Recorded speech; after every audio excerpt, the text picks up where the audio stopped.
Oremos. Padre Celestial, que mora y reinas en los cielos, alabado y glorificado sea su santo y bendito nombre, Señor, por todos los siglos. Querido Dios, en esta mañana estamos aquí, un grupo de sus hijos, para poder escuchar su palabra, Señor. Gracias por los diezmos y ofrendas que nuestros hermanos han depositado y que puedan servir para el avance de la obra.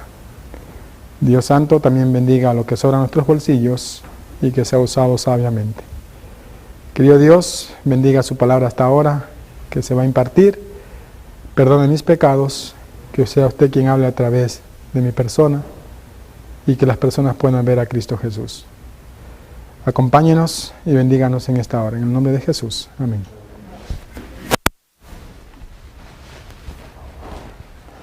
Nuevamente un feliz sábado, hermanos. Dios les bendiga. Gracias por estar con nosotros. Nuestros hermanos que nos visitan también sean bienvenidos. Dios les bendiga. Bien, vamos hoy a entrar a estudiar la palabra de Dios. Y el tema que tengo para hoy lo he titulado Una luz para el mundo. Cada uno de nosotros, hermanos, ha sido llamado de las tinieblas a su luz admirable, como dice Pedro, ¿verdad? Para honrar y glorificar el nombre de Dios, para ser una luz para el mundo. En Mateo 5:14, y ese va a ser nuestro texto que vamos a dar comienzo a este sermón. Un texto muy conocido que usted y yo conocemos, que siempre lo repetimos, que lo sabemos de memoria muchas veces. Nos dice la primera parte, que solamente quiero leer la primera parte, dice: vosotros sois la luz del mundo. Cada uno de nosotros, como dije al principio, hemos sido llamados a hacer luz en este mundo. Así como el pueblo de Israel, hermanos, Dios lo levantó para un propósito.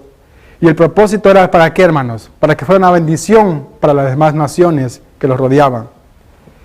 En Profetas y Reyes, la página 526, nos dice claramente lo que Dios quería para Israel.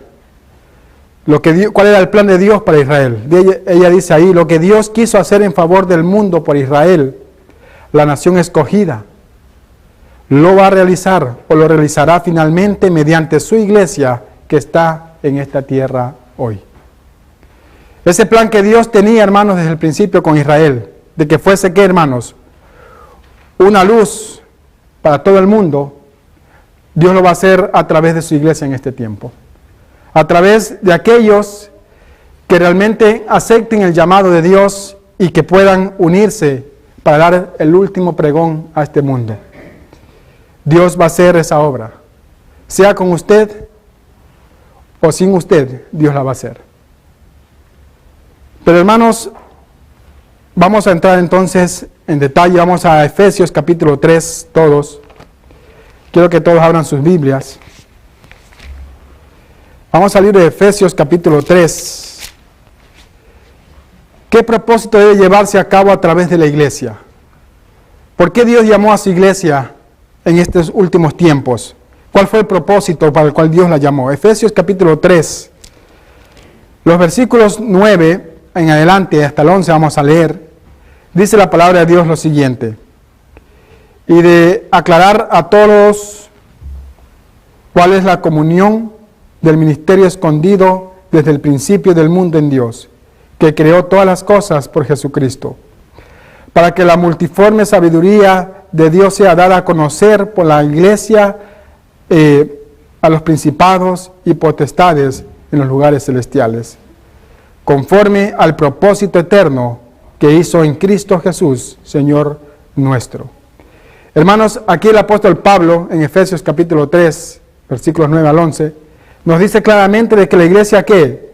Fue llamada ¿para qué, hermanos? Para dar a conocer ¿a quién? A Dios, ¿verdad? Dar a conocer la sabiduría y el amor de Dios. Dar a conocer, hermanos, ante todo el mundo y ante gobernantes que, hermanos, hay un Dios en los cielos y que muy pronto volverá.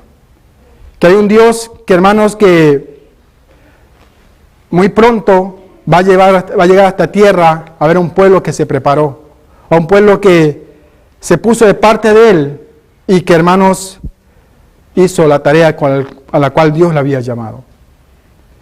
En 1 de Pedro, capítulo 2, un texto que también usted y yo conoce, nos dice ahí algo muy importante. Primera de Pedro, capítulo 2, los versículos 9, vamos a leer, y nos dice la palabra de Dios ahí: mas vosotros sois linaje escogido, real sacerdocio, nación santa, pueblo adquirido por Dios, para que anunciéis las virtudes de aquel que os llamó de las tinieblas a su luz admirable. Qué hermoso texto. Nosotros somos, ¿qué, hermanos? Somos linaje escogido. ¿Escogidos por quién? ¿Por el pastor? ¿Escogidos por quién? ¿Por el hermano o la hermana? No, escogidos por Dios mismo. ¿Para qué, hermanos? Como dice aquí, para que anunciemos, para que prediquemos, para que hablemos las virtudes de aquel que nos llamó. Para que hablemos, hermanos, del amor de Dios. Hablemos de su segunda venida. Hablemos que tenemos que prepararnos para el encuentro con Él. Para eso Dios nos ha escogido y nos ha llamado. No para estar sentados en una iglesia y solamente estar escuchando. Hermanos, el llamado que Dios nos ha hecho es un llamado muy alto. Es un privilegio que tenemos cada uno de nosotros, ser llamados hijos de Dios. Los Hechos de los Apóstoles, la página 9, nos dice lo siguiente ahí: desde el principio fue el plan de Dios que su iglesia reflejase al mundo su plenitud y su suficiencia. Ese era el principio de Dios. Eso es lo que Dios quería desde el principio. Ese era el plan de Dios, que su iglesia refleje, hermanos, la plenitud y la suficiencia de Dios. Los miembros de la iglesia, los que han sido llamados de las tinieblas a su luz admirable, han de revelar su gloria. Cada uno de nosotros debemos revelar el carácter de Dios en nuestra vida primeramente. La iglesia es la depositaria de las riquezas de la gracia de Cristo. Y mediante la iglesia se manifestará con el tiempo, aún a los principados y potestades, como leímos en Efesios 3, el despliegue final y pleno del amor de Dios. A través de la iglesia, hermanos, con el tiempo se va a manifestar, hermanos, el despliegue final del amor de Dios. A través de usted y de mí, si nos preparamos. Y es un gozo, hermanos, poder ser participantes de estos principios, de este llamado al cual el Señor, hermanos, nos ha hecho a cada uno de nosotros. Pero, hermanos, ¿qué ministerio nos ha dado Dios? ¿Y cómo somos partícipes de este ministerio? Hay un ministerio al cual el Señor nos ha llamado a cada uno de nosotros y que nosotros hemos de participar de este ministerio. Vamos a 2 de Corintios, el capítulo 5. En 2 de Corintios, el capítulo 5, nos dice ahí algo interesante, hermanos. Y el versículo 18 y 19, vamos a leer. 2 de Corintios 5, 18 y 19. Dice la palabra de Dios ahí: de manera que Dios estaba en Cristo reconciliando consigo al mundo, no imputándole sus pecados, y nos encomendó a nosotros la palabra de reconciliación. Así que somos embajadores de Cristo, como si Dios rogase por medio de nosotros. Os rogamos en nombre de Cristo, reconciliados con Dios. Hermanos, este es el ministerio al cual el Señor nos ha llamado. El ministerio de la reconciliación. De llamar a las personas y de decirles que pueden reconciliarse con Dios a través de Cristo Jesús. Hablar a las personas, hermanos, de que aún hay esperanza para sus vidas. Aún hay esperanza para su pecado, que Dios lo pueda limpiar a través de Cristo. En en Juan capítulo 20, versículo 21, también nos dice ahí algo importante el Señor Jesús. Juan 20, 21 nos dice: entonces Jesús les dijo otra vez: paz a vosotros, como me envió el Padre, así también yo os envío. Cristo nos envía a cada uno de nosotros, hermanos, a que prediquemos de la reconciliación a través de Cristo Jesús a cada persona. Patriarcas y Profetas, la página 49. El hombre se había envalecido tanto por el pecado que le era imposible por sí mismo ponerse en armonía con aquel cuya naturaleza es bondad y pureza. Pero después de haber redimido al mundo de la condenación de la ley, Cristo podría impartir poder divino al esfuerzo humano. Así, mediante el arrepentimiento ante Dios y la fe en Cristo, los caídos hijos de Adán podrían convertirse nuevamente en hijos de Dios. Eso es lo que usted y yo debemos hacer. Hablar de esa reconciliación que es a través de Cristo Jesús. Que cada uno podemos acercarnos a Dios confiadamente, al trono de la gracia. Hermanos, siempre y cuando nos sometamos a Cristo. Pero hermanos, hay una oración que el Señor Jesús hizo allá en Juan capítulo 17. Él oró por cada uno de nosotros. No solamente por aquellos que estaban con Él en ese tiempo, sino también por cada uno de nosotros. Vamos a ver Juan 17:20. Mira lo que dice ahí el Señor Jesús. ¿Qué pidió Jesús al Padre en favor de los discípulos de manera que pudieran tener poder para dar testimonio al mundo? Hay algo que la iglesia debe tener, que la iglesia debe cultivar, que sin eso, hermanos, no podremos dar este mensaje por el cual el Señor nos ha llamado.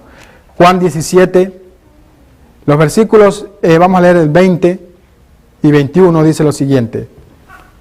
Esta fue la oración del Señor Jesús. Y no ruego solamente por estos, hablando de sus discípulos, sino también por los que han de creer en mí por la palabra de ellos. Ahí está usted y yo. Cristo había orado ya por usted y por mí. ¿Para qué, hermanos? Para que todos sean uno, como tú, oh Padre, en mí y yo en ti, que también ellos sean uno en nosotros, para que el mundo crea que tú me enviaste. Algo interesante que vemos en este texto, hermano, es que Cristo oró ¿por qué? Por la unidad de su iglesia. Para que su iglesia pueda estar unida a través de Cristo. No separada, no dividida. Porque si estamos divididos, hermanos, no llegaremos a ningún lado. Únicamente unidos podremos dar testimonio de que Cristo nos ha escogido a cada uno de nosotros. Solamente unidos podemos dar testimonio, hermanos, de que Dios ha escogido esta iglesia para dar un mensaje final. Pero si estamos divididos, no vamos a reflejar nada, hermanos. Los Hechos de los Apóstoles, la página 17, nos dice, en estos primeros discípulos, apartados por Cristo, aquellos 12 discípulos, había notable diversidad. En esos 12 discípulos, hermanos, había mucha diversidad. Diversidad de carácter, de dones y de otras muchas cosas. Habían de ser los maestros del mundo y representaban muy variados tipos de carácter. Estos 12 discípulos representaban a muchas personas que hoy están en las iglesias. Quizás unos somos como Pedro, muy rápidos para hablar. Quizás otros somos como Juan, amorosos, cariñosos. Pero hermanos, a través de estos discípulos vemos diferentes tipos de carácter. A fin de realizar con éxito la obra a la cual habían sido llamados, estos hombres de diferentes características naturales y hábitos de vida necesitaban unirse en sentimiento, pensamiento y acción. Estos discípulos necesitaban estar unidos en estas tres cosas: en sentimiento, en pensamiento y en acción. ¿Para qué, hermanos? Para que pudieran cumplir el propósito por el cual habían sido llamados. Y la iglesia debe estar también unida en esos tres aspectos: en sentimiento, en pensamiento y en acción. Si no estamos unidos ahí, hermanos, no vamos a hacer nada. Cristo se propuso conseguir esta unidad. ¿Cómo? Con ese fin trató de unirlos con Él mismo. ¿Cómo podemos conseguir esta unidad que necesitamos para poder dar este mensaje final, este mensaje de los tres ángeles? Únicamente, hermanos, a través de Cristo Jesús. Si nosotros estamos unidos con Cristo, entonces estaremos unidos entre hermanos también. Tendremos un mismo pensamiento, un mismo sentimiento y una misma acción.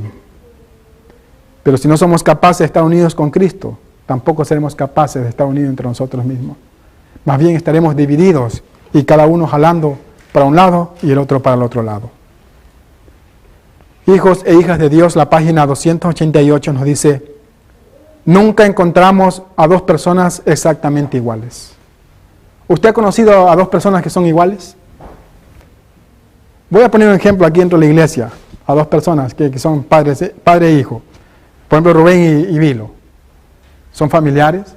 Rubén es el padre, Vilo es el hijo. Pero pueden en ciertas cosas parecerse, porque es el padre. Pero no en todo. Por eso, hermanos, nunca vamos a encontrar dos personas exactamente iguales. Siempre hay diversidad.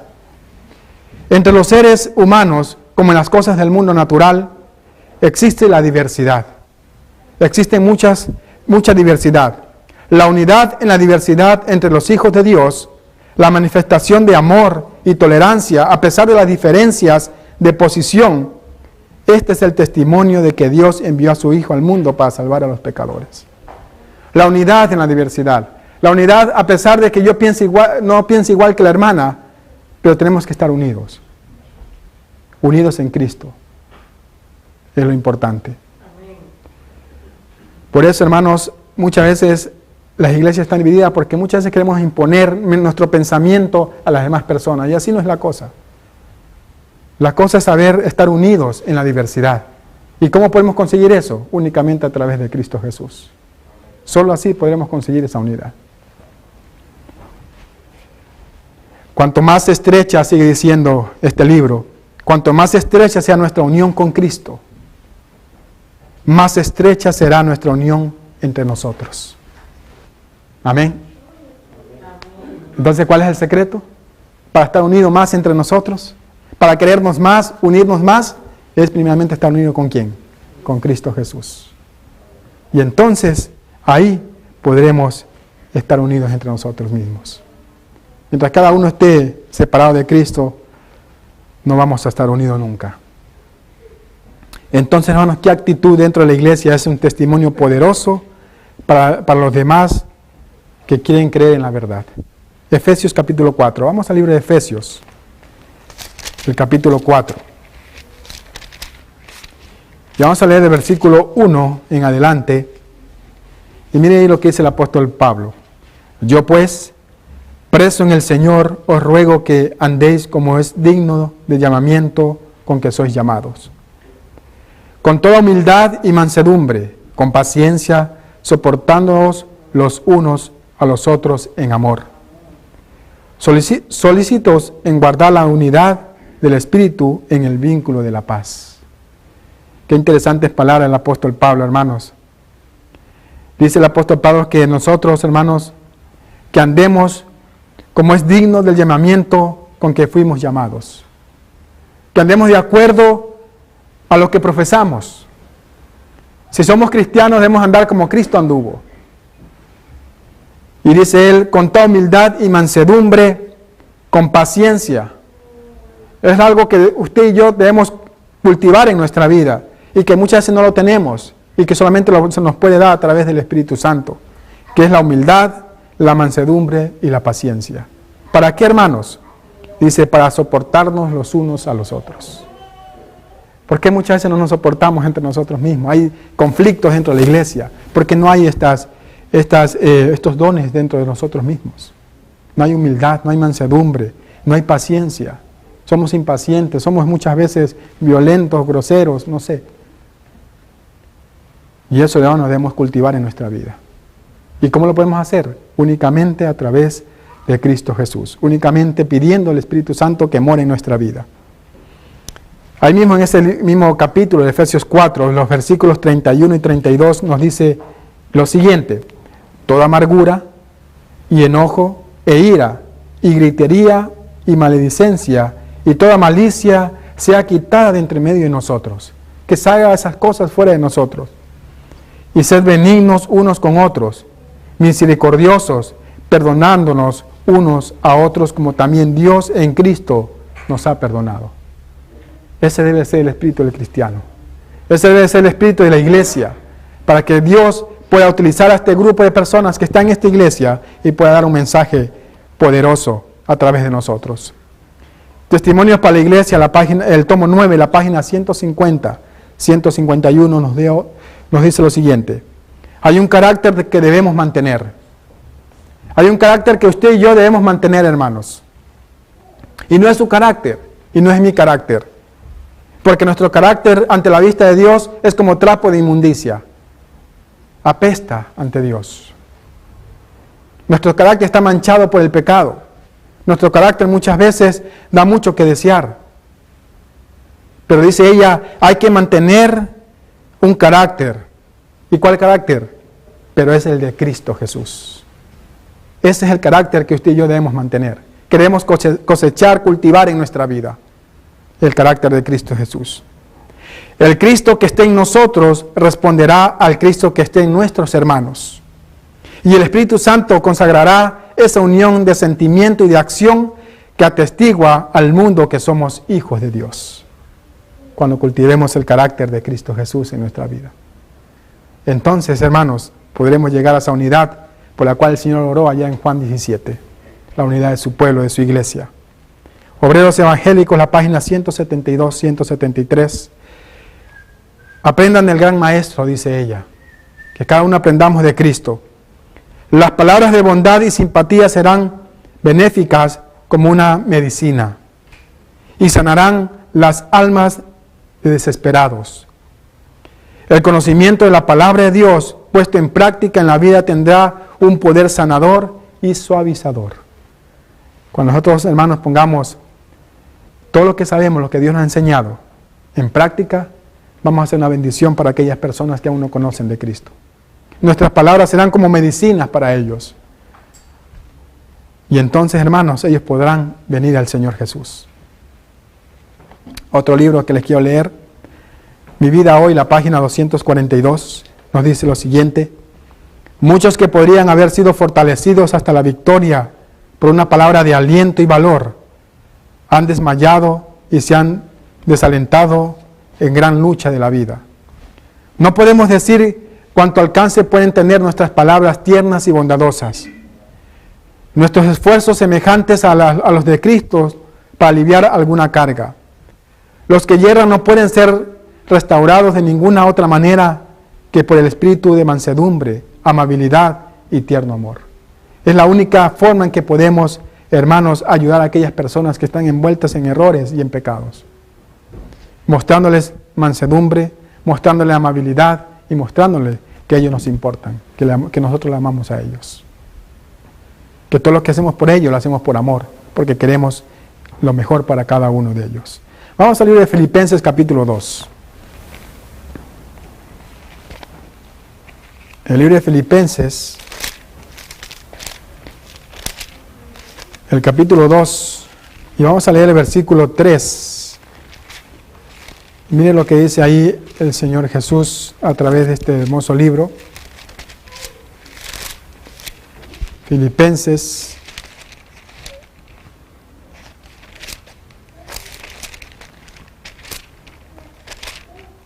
si alguien me lo tiene, me puede leer porque a mí se me perdió. 2, 3.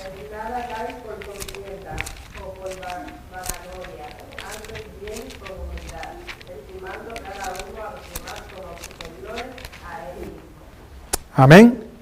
Entonces Filipenses 2:3 nos decía ahí claramente de que no hagáis por contienda o vanagloria, antes bien con humildad, estimándonos unos a otros como superiores a sí mismos. Muchas veces, hermanos, nosotros nos queremos más que las otras personas. Muchas veces nosotros nos queremos mejores que los demás y no debiera ser así. Aquellos que en el Espíritu y en el amor de Jesús lleguen a ser uno con Él, estarán en estrecha comunión unos con otros, unidos por las cuerdas de sendo amor. Crucificada al yo, dice ella en Testimonios para la Iglesia, al tomo 9, la página 151. Considerad a los demás como más excelentes que vosotros mismos, y así realizaréis la unión con Cristo. Ante el universo celestial, ante la Iglesia y el mundo, daréis la prueba indiscutible de que sois hijos de Dios. Dios será glorificado por el ejemplo que cada uno de nosotros demos.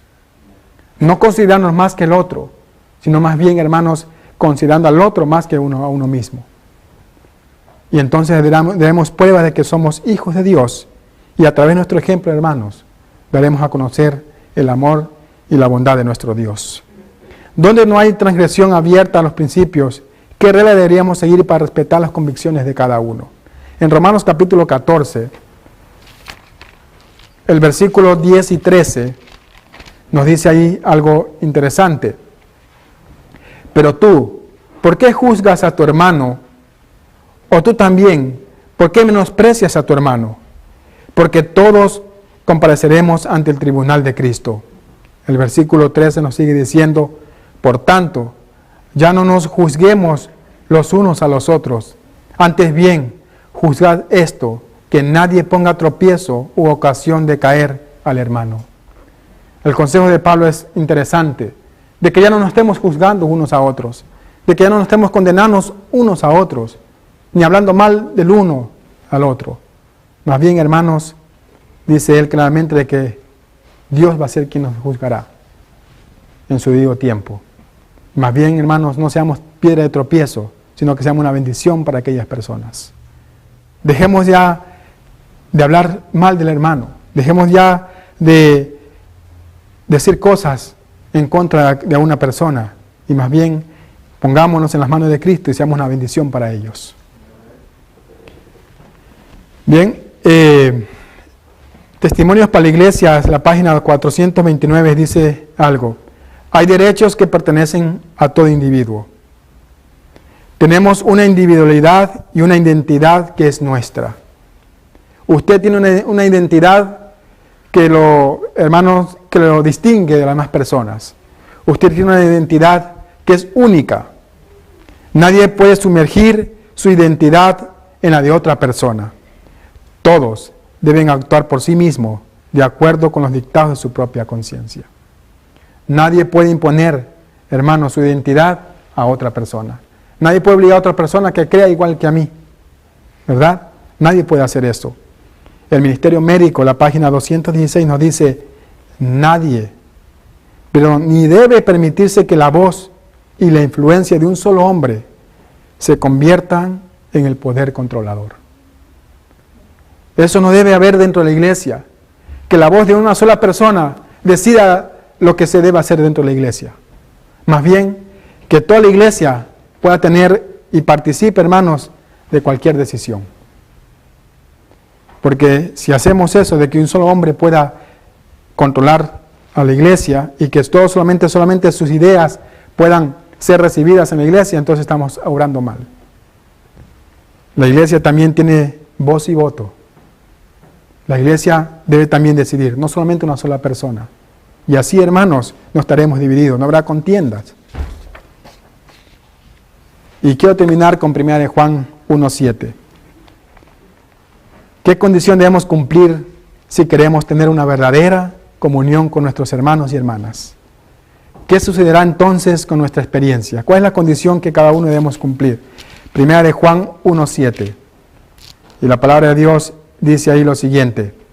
Juan dejó escrito algo muy hermoso. Dice, hermanos, no os escribo un mandamiento nuevo, sino el mandamiento antiguo que habéis tenido desde el principio. ¿Y cuál era ese mandamiento? El mandamiento antiguo es la palabra que habéis oído desde el principio. Otra vez os escribo un mandamiento nuevo que es verdaderamente verdadero en él y en vosotros, porque las tinieblas han pasado y la luz verdadera ya alumbra. El que dice que está en la luz y aborrece a su hermano, está todavía en tinieblas. El que ama a su hermano está en luz y no hay tropiezo en él. ¿Y de qué mandamiento está hablando Juan? El que nos amemos unos a otros. Un mandamiento que fue dado allá desde la antigüedad, que el Señor ya lo había dado, sino que Juan nos estaba recordando ese mandamiento porque ya lo estábamos olvidando. Muchas veces nos amamos más a nosotros mismos que a nuestros hermanos.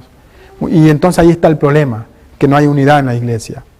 Mensajes Selectos, tomo 1, la página 415, nos dice, Dios aceptará a cada uno que acude a Él confiado plenamente en los méritos de un Salvador crucificado. El amor surge del corazón. Puede no haber un éxtasis de sentimientos, pero hay una confianza pacífica permanente. Toda carga se hace liviana, pues es fácil el yugo que impone Cristo. El deber se convierte en una delicia y el sacrificio en un placer. La senda que antes parecía envuelta en tinieblas se hace brillante con los rayos del sol de justicia. Esto es caminar en la luz como Cristo está en la luz. Que el trabajo se convierta, ¿qué? En un placer. Lo hacemos porque nos gusta. Predicamos la palabra de Dios porque nos gusta, porque queremos dar a conocer a nuestro Padre Celestial. El sacrificio, hermanos, se convierte en un placer, dice ella. El deber se convierte en una delicia cuando tenemos a Cristo en nuestro corazón.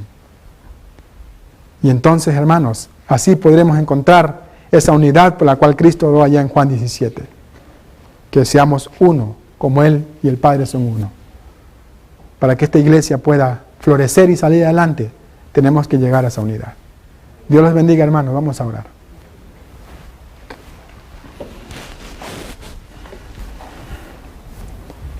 Padre Celestial, que mora y reinas en los cielos, querido Dios, gracias por su palabra.